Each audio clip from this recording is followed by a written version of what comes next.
friends, welcome back to my channel Education Shelf Live. I am Dr. Rudhi Agrawal and I'm here with the new series of MCQs for Biology. So NEET 2020 का exam आप लोगों का आने वाला है, तो उससे पहले हम MCQs की कुछ प्रैक्टिस कर लेते हैं। सो मैं होप करती हूँ कि आप लोग MCQs की प्रैक्टिस कर भी रहे होंगे। आज मैं आपको प्लांट किंगडम के कुछ MCQs सॉल्व करवाऊंगी, जिसमें हम आंसर्स के साथ साथ उनके डिटेल्ड एक्सप्लेनेशंस भी देखेंगे। एक और बात, इस लेक्चर की अगर आप लोगों को पीडीएफ चाहिए तो वो आपको मेरे टेलीग्राम ग्रुप पे मिल जाएगी। आप लोगों के लिए एक्सक्लूसिवली मैंने एक नया टेलीग्राम ग्रुप बनाया है जो कि सिर्फ नीट स्टूडेंट्स के लिए है, तो आप उसे जाके ज्वाइन कर सकते हो। उसका लिंक मैंने डिस्क्रिप्शन बॉक्स में दे दिया है। और पीडीएफ में आपको हाईलाइटेड आंसर्स मिलेंगे, जिससे आपको आंसर्स ढूंढने की प्रॉब्लम नहीं रहेगी। ओके, सो स्टार्ट करते हैं हमारे लेक्चर से। तो पहला क्वेश्चन जो है वो है, an example of colonial and filamentous form of algae respectively is. तो हर एक ऑप्शन जो है उसमें दो नाम दे रखे हैं, Laminaria Chlorella, Volvox Spirogyra, Ulothrix Chlamydomonas और स्पाइरोगायरा उलोथ्रिक्स। तो इसमें कॉलोनियल और फिलामेंटस फॉर्म बताना है हमें, जिसमें पहला कॉलोनियल होना चाहिए और दूसरा फिलामेंटस, क्योंकि यहाँ पे रिस्पेक्टिवली वर्ड दिया गया है। सो देखो, जो आपकी एनसीईआरटी है उसमें साफ साफ लिखा है कि माइक्रोस्कोपिक यूनिसेलुलर फॉर्म है क्लेमाइडोमोनास, देन कॉलोनियल फॉर्म है वॉलवॉक्स और फिलामेंटस फॉर्म है उलोथ्रिक्स और स्पाइरोगायरा। तो कॉलोनियल फॉर्म जो हमारी एनसीईआरटी में दे रखा है वो सिर्फ वॉलवॉक्स है। इसके अलावा दो और कॉलोनियल फॉर्म्स हैं जो आप लोगों को यहाँ पे जानने की ज़रूरत नहीं है, वो बहुत हाई लेवल का चला जाता है। तो मेन हमारा जो कॉलोनियल फॉर्म है वो है वॉलवॉक्स। तो बी आंसर हो गया हमारा, क्योंकि यहाँ पे वॉलवॉक्स आ रहा है, बाकी किसी में नहीं है। और जो फिलामेंटस फॉर्म हो गया हमारा वो स्पाइरोगायरा हो गया। तो हमने क्या पढ़ा था, उलोथ्रिक्स और स्पाइरोगायरा जो है वो दोनों ही फिलामेंटस फॉर्म है। तो B will be the correct answer, that is volvox and Spirogyra. Now, next question is the type of life cycle in which there is multicellular, totally or partially dependent sporophyte and the dominant photosynthetic phase in such plants is represented by haploid gametophyte. तो plant kingdom जब मैंने आप लोगों को पढ़ाया था तब types of life cycle पढ़ाई थी, जिसमें हमने हेप्लॉन्टिक, डिप्लॉन्टिक और हेप्लोडिप्लॉन्टिक लाइफ साइकिल देखी। तो उसी में से एक लाइफ साइकिल का डिस्क्रिप्शन यहाँ पे दे रखा है। तो देखो, मैं आप लोगों को एनसीईआरटी में जो हमने पढ़ा था वो बता देती हूँ। हेप्लोडिप्लॉन्टिक लाइफ साइकिल जो होती है उसमें दो तरीके से लाइफ साइकिल हो सकती है हमारी। पहला ऐसा होता है जिसमें एक dominant independent photosynthetic erect phase होती है, जो कि हेप्लॉइड गमीटोफाइट के थ्रू रिप्रेजेंट की जाती है। और ये किसके साथ ऑल्टरनेट करती है, एक short lived multi cellular sporophyte के साथ, जो कि या तो गमीटोफाइट पे पूरी तरीके से डिपेंडेंट होगा या फिर पार्शियली डिपेंडेंट होगा अपने एनकरेज और न्यूट्रिशन के लिए। और जितने भी हमारे ब्रायोफाइट्स हैं वो इस तरह का पैटर्न शो करते हैं। दूसरा जो हेप्लोडिप्लॉन्टिक टाइप का लाइफ साइकिल है उसमें क्या है, डिप्लॉयड स्पोरोफाइट होता है, जो कि डोमिनेंट होता है, इंडिपेंडेंट होता है, फोटोसिंथेटिक होता है और वेस्कुलर होता है। ये एक मल्टी सेल्यूलर सैप्रोफाइटिक या ऑटोट्रॉफिक इंडिपेंडेंट लेकिन शॉर्ट लिव्ड हेप्लॉइड गमीटोफाइट के साथ ऑल्टरनेट करता है। तो पहले में हमारा हेप्लॉइड गमीटोफाइट डोमिनेंट था, दूसरे में हमारा जो डिप्लॉयड स्पोरोफाइट है वो डोमिनेंट है। तो जो दूसरे टाइप की पैटर्न होता है उस टाइप का पैटर्न हमारे टेरिडोफाइट्स शो करते। तो अब हमें ये तो पता चल गया कि ये लाइफ साइकिल हेप्लोडिप्लॉन्टिक है, क्योंकि इसमें दोनों तरीके के हमारे टाइप्स आ रहे हैं, स्पोरोफाइट भी और गमीटोफाइट भी। तो अब चलते हैं हमारे ऑप्शंस की तरफ। तो पहला है हेप्लॉन्टिक लाइफ साइकिल, दूसरा है डिप्लॉन्टिक, तीसरा है हेप्लोडिप्लॉन्टिक और चौथा है हेप्लोडिप्लॉन्टिक। तो हेप्लॉन्टिक और डिप्लॉन्टिक तो ऐसे ही कट गया, क्योंकि हमारी ये हेप्लोडिप्लॉन्टिक लाइफ साइकिल है। अब हेप्लोडिप्लॉन्टिक लाइफ साइकिल भी हमारी दो तरीके की है, एक जो ब्रायोफाइट्स में है और दूसरी जो टेरिडोफाइट्स में है। तो जो ये वाली है हमारी, ये ब्रायोफाइट्स वाली है। तो हमारा सी ऑप्शन करेक्ट हो जाएगा, क्योंकि फिनेरिया और स्पैग्नम दोनों ही हमारे मॉसेस की कैटेगरी में आते हैं ब्रायोफाइट्स। क्लियर हो गया।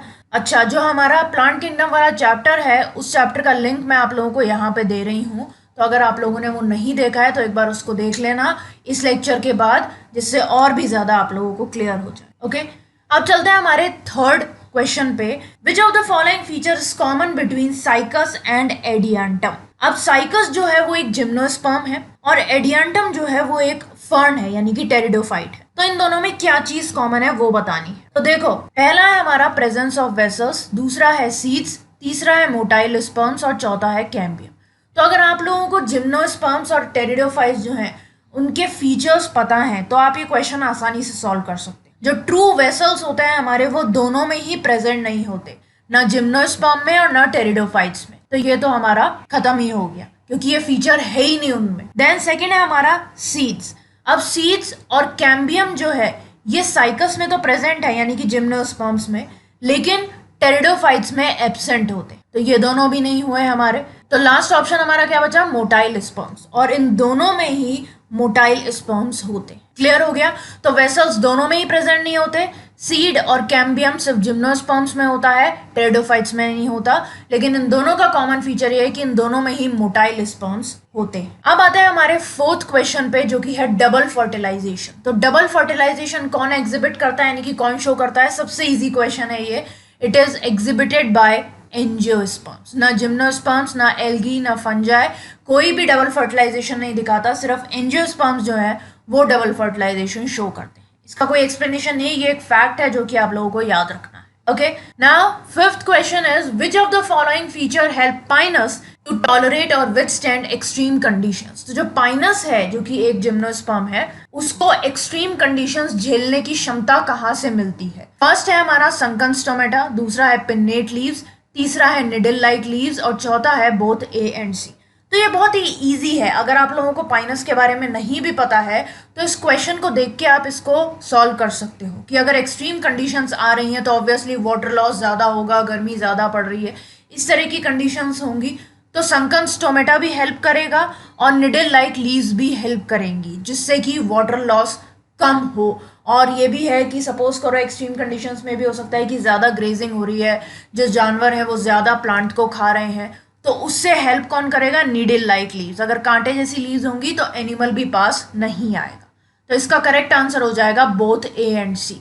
तो पाइनस को एक्सट्रीम कंडीशंस टॉलरेट करने के लिए कौन हेल्प करता है, एक तो संकन स्टोमेटा जिससे कि ट्रांसपिरेटरी लॉस कम होता है, और नीडल लाइक लीव्स जिससे वाटर लॉस जो है वो कम रहता है। क्लियर है। अब आते हैं हमारे नेक्स्ट क्वेश्चन पे जो कि है the unique feature of bryophytes that differentiated from other green plant group is that. तो इसमें ये पूछा गया है कि ब्रायोफाइट्स का ऐसा कौन सा यूनिक फीचर होता है जो कि उनको बाकी ग्रीन प्लांट के ग्रुप से डिफरेंशिएट करता है, अलग करता है। तो पहला है दे लैक रूट्स, दूसरा है दे लैक वैस्कुलर टिश्यू, तीसरा है दे प्रोड्यूस स्पोर्स और चौथा है their sporophyte are attached to the gametophyte. तो देखो स्पोर्स तो हमारे और भी प्लांट्स प्रोड्यूस करते हैं, रूट्स बाकी प्लांट्स में भी नहीं होती है, वैस्कुलर टिश्यू अभी हमने देखा टेरिडोफाइट्स में भी नहीं होता है, तो ब्रायोफाइट्स इन तीनों से तो डिफरेंशिएट नहीं करेगा। तो एक सबसे यूनिक फीचर फोर्थ वाला है, दैट इज उनका जो स्पोरोफाइट होता है वो गमीटोफाइट से अटैच्ड रहता है। एक और मैं आपको यूनिक फीचर बता देती हूँ ब्रायोफाइट का जो यहाँ पे नहीं दे रखा है, कि इसमें कोई जाइलम नहीं होता वाटर कंडक्ट करने के लिए, बल्कि ये वाटर और न्यूट्रिएंट को लीव्स के थ्रू कंडक्ट करता है। तो ये दो यूनिक फीचर्स है ब्रायोफाइट के जो कि आप लोगों को ध्यान रखने हैं।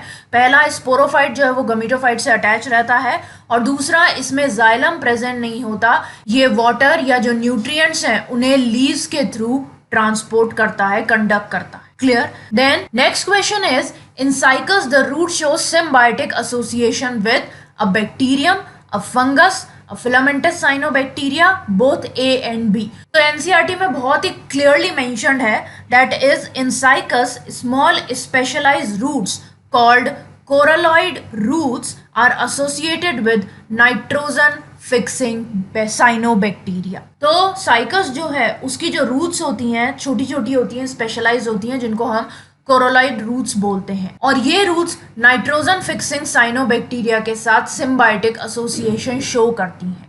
तो हमारा करेक्ट आंसर हो जाएगा अ फिलामेंटस साइनोबैक्टीरिया। बहुत ही क्लियर है जी। Okay, then next question is what is the role of mycorrhiza in the seed germination of Pinus. अब जो पाइनस है उसके रूट्स में माइकोराइजा होता है, एक टाइप का फंगस।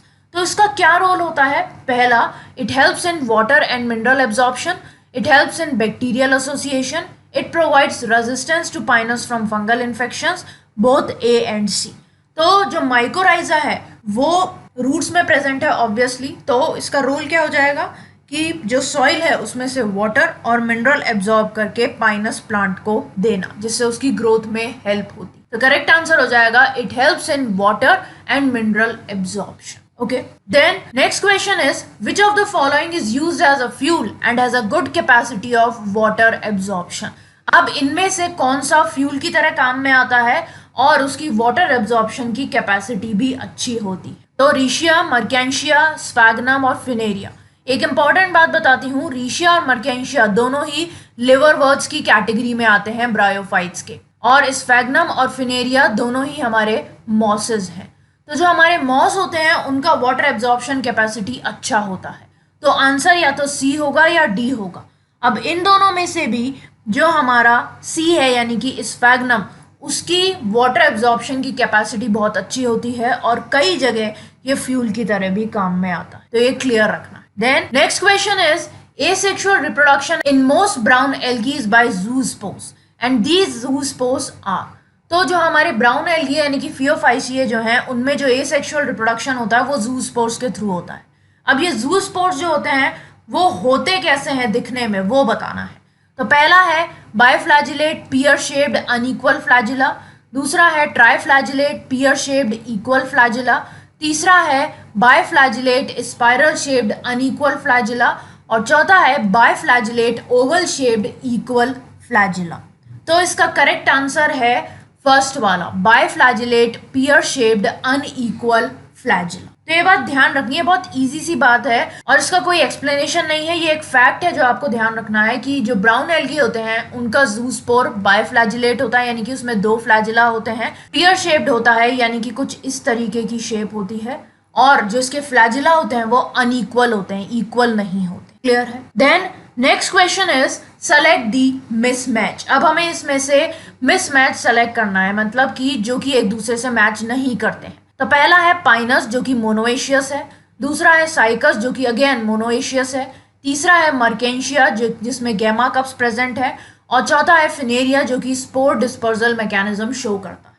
तो देखो मोनोएशियस का क्या मतलब होता है, मोनोएशियस मतलब होता है जिसमें फीमेल और मेल पार्ट्स यानी कि या फीमेल और मेल कोन्स सेम ट्री पे प्रेजेंट हो या सेम ऑर्गेनिज्म में प्रेजेंट हो, उसको हम बोलते हैं मोनोएशियस। तो पाइनस जो है वो बिल्कुल मोनोएशियस होता है क्योंकि इसमें मेल और फीमेल कोन्स या स्ट्रोबलाई जो हैं वो एक ट्री पे होते हैं। लेकिन जो साइकस होता है उसमें मेल कोन्स और मेगास्पोरोफिल्स जो हैं वो अलग अलग ट्रीज पे होते हैं, यानी कि ये डाइएशियस होता है, मोनोएशियस नहीं होता है। तो ये रॉन्ग हो गया, ये मिसमैच हो गया। फिर मर्केंशिया जो है उसमें गैमा कप्स प्रेजेंट होते हैं, एकदम करेक्ट है, और फिनेरिया जो है वो स्पोर डिस्पर्सल मैकेनिज्म शो करता है। ओके, क्लियर हो गया। तो साइकस डाइएशियस है जबकि पाइनस जो है वो मोनोएशियस है, ये बात ध्यान रखनी। Now next question is, which of the following event is a precursor to seed habit in Selaginella and Salvinia? तो सेलाजिनेला और साल्विनिया जो है वो टेरिडोफाइट्स हैं हमारे। तो टेरिडोफाइट्स का जो आपका पैराग्राफ है एनसीईआरटी में, उसमें एक चीज लिखी हुई है वो मैं आपको सुना देती हूँ। The female gametophytes in the plants are retained on the parent sporophytes for variable periods and the development of zygotes into young embryos take place within the female gametophyte, and this event is a precursor to seed habit which is considered an important step in evolution। तो इनमें होता क्या है, जो female गमीटोफाइट्स होते हैं वो parent sporophytes पे लगे हुए रहते हैं अलग अलग पीरियड के लिए, किसी में कुछ टाइम के लिए, किसी में कुछ टाइम के लिए, इस तरीके से। और जो जाइगोट्स का डेवलपमेंट होता है यंग एम्ब्रियोज में वो इन फीमेल गमीटोफाइट्स के अंदर ही होता है। और ये जो इवेंट है ये सीड हैबिट का प्रीकर्सर है, मतलब सीड हैबिट चालू होने वाली है, इसका इंडिकेशन देता है। तो पहला हमारा ऑप्शन है development of zygote within female gametophyte, homospory, all 4 megaspores are functional, and development of zygote outside female gametophyte. तो अभी हमने क्या देखा कि जाइगोट जब यंग एम्ब्रियो में डेवलप करता है फीमेल गमीटोफाइट के अंदर, तो वो हमारी सीड हैबिट का प्रीकर्सर है। तो फर्स्ट ऑप्शन जो है वो करेक्ट आंसर हो जाएगा, that is development of zygote within female gametophyte. Clear? Then next question is, which of the following is correct? इसमें से हमें करेक्ट स्टेटमेंट ढूंढना है। पहला है in Pinus pollen grains are developed inside the megasporangia, second coralloid roots are associated with Frankia, third male and female cones are born on the same tree in Pinus, and fourth in Cycas the pinnate leaves persist for many years। तो ये सब आपकी NCERT में दिए गए हैं। पहला statement देखते हैं, पाइनस में पोलन ग्रेन्स जो है वो मेगास्पोरेंजिया के अंदर बनते हैं, बिल्कुल अंदर बनते हैं, लेकिन मेगा स्पोरेंजिया के नहीं, माइक्रो स्पोरेंजिया के। तो ये वर्ड्स जो है इन्हें ध्यान से पढ़ना, एग्जाम में बहुत ज़्यादा कंफ्यूजन हो जाती है।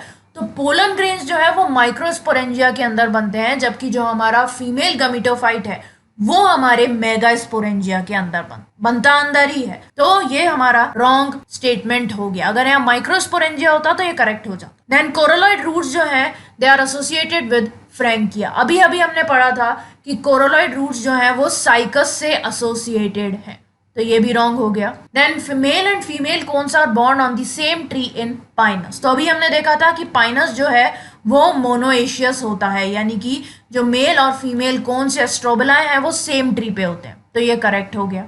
Then in cycas pinnate leaves persist for many years. तो ये सिर्फ जो मैनी है ये यहाँ पे गलत है। दे पर्सिस्ट फॉर फ्यू ईयर्स, कुछ सालों के लिए पर्सिस्ट करती हैं, बहुत ज्यादा सालों के लिए नहीं। तो करेक्ट आंसर जो है वो हो जाएगा सी, जो कि बताता है कि पाइनस एक मोनोएशियस प्लांट है। Okay, then next question is an example of colonial alga is. तो फर्स्ट क्वेश्चन ही हमने देखा था, तो आंसर क्या हो जाएगा इसका, वॉलवॉक्स। ना क्लोरेला, ना उलोथ्रिक्स और ना ही स्पाइरोगेरा, ये तीनों ही फिलामेंटस एल्गी हैं, और वॉलवॉक्स जो है वो एक कॉलोनियल एल्गी है या एल्गा है। Then next question is wind pollen grains are present in. तो विंड पोलन ग्रेन्स जो है वो हमारी एक ही वैरायटी में मिलते हैं हमें पाइनस में। कई बार आप कंफ्यूज हो जाते हो, साइकस में भी मिलते हैं, मस्टर्ड में भी मिलते हैं, ऐसा नहीं होता। मस्टर्ड और साइकस में विंड पोलन ग्रेन्स नहीं होते, और मैंगो में तो बिल्कुल ही नहीं होते हैं। तो इस एक इकलौता प्लांट जिसमें विंड पोलन ग्रेन्स प्रेजेंट होते हैं वो है पाइनस। तो ये भी एक फैक्ट है, इसे ध्यान रखना है। Then next question is life cycle of ectocarpus and fucus respectively are. तो जब हमने लाइफ साइकिल पढ़ी थी, हैप्लॉन्टिक, डिप्लॉन्टिक, हैप्लोडिप्लॉन्टिक, उसमें बहुत सारे एग्जाम्पल्स दे रखे थे। तो उसी में से दो नाम उठाए गए हैं और पूछा है कि एक्टोकार्पस और फ्यूकस की लाइफ साइकिल कैसी है। तो जितने भी हमारे एल्गल जेनरा होते हैं, यानी कि जो एल्गी हैं, उनकी लाइफ साइकिल हैप्लॉन्टिक होती है, लेकिन कुछ ऐसे हैं जिनकी हैप्लॉन्टिक नहीं होती। जैसे एक तो एक्टोकार्पस, इसकी हैप्लॉन्टिक लाइफ साइकिल नहीं होती। दूसरा है हमारा पॉलीसिफोनिया, इसकी भी हैप्लॉन्टिक नहीं होती। और तीसरे हैं केल्प्स, इसकी भी हैप्लॉन्टिक नहीं होती, जबकि बाकी सब एल्गी की हैप्लॉन्टिक लाइफ साइकिल होती है। तो फिर इन तीनों की कौन सी होगी, एक्टोकार्पस, पॉलीसिफोनिया और केल्प्स, इन तीनों की लाइफ साइकिल होती है हैप्लोडिप्लॉन्टिक वाली। दूसरी तरफ फ्यूकस जो है वो भी एक एल्गा है, और इसकी भी लाइफ साइकिल हैप्लॉन्टिक नहीं होती, इसकी लाइफ साइकिल होती है डिप्लॉन्टिक।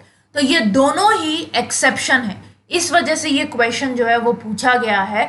तो जो भी एक्सेप्शन वाले क्वेश्चंस आते हैं या एक्सेप्शन वाला आपका स्टेटमेंट आता है एनसीईआरटी में या कहीं भी, तो उसको अच्छी तरीके से पढ़ना है। तो इसका करेक्ट आंसर क्या हो जाएगा, एक्टोकार्पस की हो जाएगी हैप्लोडिप्लॉन्टिक और फ्यूकस की हो जाएगी diplontic. So the correct answer will be सी।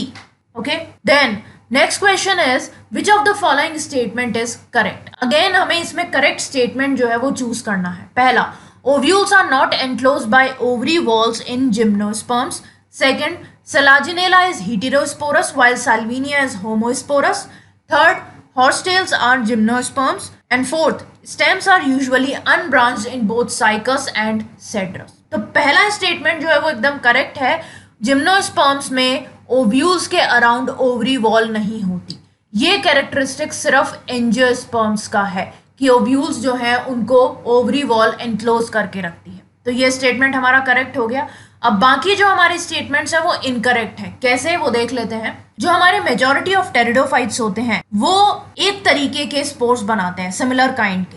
तो इस तरीके के प्लांट्स को हम बोलते हैं होमोस्पोरस। और दूसरी तरफ आते हैं हमारे ऐसे टेरिडोफाइट्स जो कि दो अलग अलग तरीके के स्पोर्स प्रोड्यूस करते हैं, मैक्रो और माइक्रो। तो इस तरीके के टेरिडोफाइट्स को हम बोलते हैं हेटेरोस्पोरस। और सलाजिनेला और साल्विनिया दोनों ही हेटेरोस्पोरस टाइप के टेरिडोफाइट्स हैं। इसलिए ये स्टेटमेंट गलत हो गया, जो कि बोल रहा है कि साल्विनिया होमोस्पोरस है, जबकि साल्विनिया भी हेटेरोस्पोरस है, क्योंकि ये भी मैक्रो और माइक्रो दोनों तरीके के स्पोर्स क्रिएट करता है। फिर आता है हमारा हॉर्सटेल्स।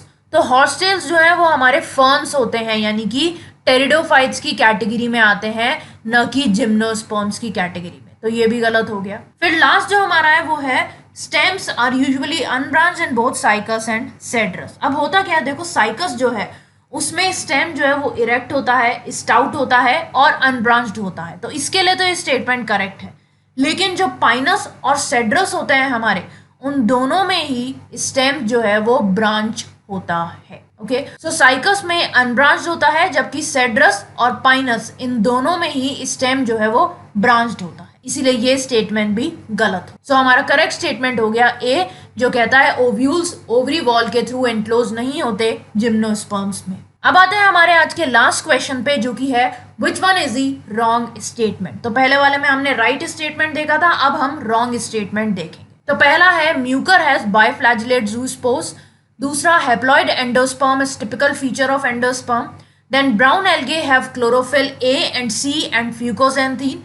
And last is Archegonia are found in Bryophyta, Pteridophyta and Gymnosperm। तो जो म्यूकर होता है वो जाइगोमाइसिटीज कैटेगरी को बिलोंग करता है, और जो जाइगोमाइसिटीज के मेंबर्स होते हैं उनके गमीट्स जो होते हैं या जूस्पोर्स जो होते हैं वो नॉन मोटाइल और नॉन फ्लैजिलेटेड होते हैं। इसीलिए ये स्टेटमेंट गलत हो गया कि इसमें बायफ्लैजिलेट जूस्पोर्स होते हैं, जबकि इसमें नॉन फ्लैजिलेट होते हैं। फिर नेक्स्ट जो आता है हमारा वो एकदम करेक्ट है। एंडोस्पर्म्स का एक टिपिकल फीचर है हैप्लॉइड एंडोस्पर्म होना। ब्राउन एल्गी जो है उसमें क्लोरोफिल ए, सी और फ्यूकोजेंथीन होता है, और एक और पिगमेंट होता है जो कि आप लोगों को मुझे नीचे कमेंट सेक्शन में कमेंट करके बताना है, जो एनसीईआरटी में भी दे रखा। और आर्कीगोनिया जो है वो ब्रायोफाइटा, टेरिडोफाइटा और जिम्नोस्पर्म्स तीनों में प्रेजेंट। तो रॉन्ग स्टेटमेंट हो गया हमारा फर्स्ट वाला, जो कहता है म्यूकर हैज बायफ्लैजिलेट जूस्पोर्स। तो ये थे हमारे प्लांट किंगडम के कुछ इंपॉर्टेंट एमसीक्यूज जो कि आप लोगों को ध्यान रखना है। एमसीक्यूज बहुत इजी आते हैं बायो के, बिल्कुल एनसीईआरटी से उठ के, तो उसी टाइप के मैंने एमसीक्यूज बताए हैं आप लोगों को, जिससे इजीली आप लोगों की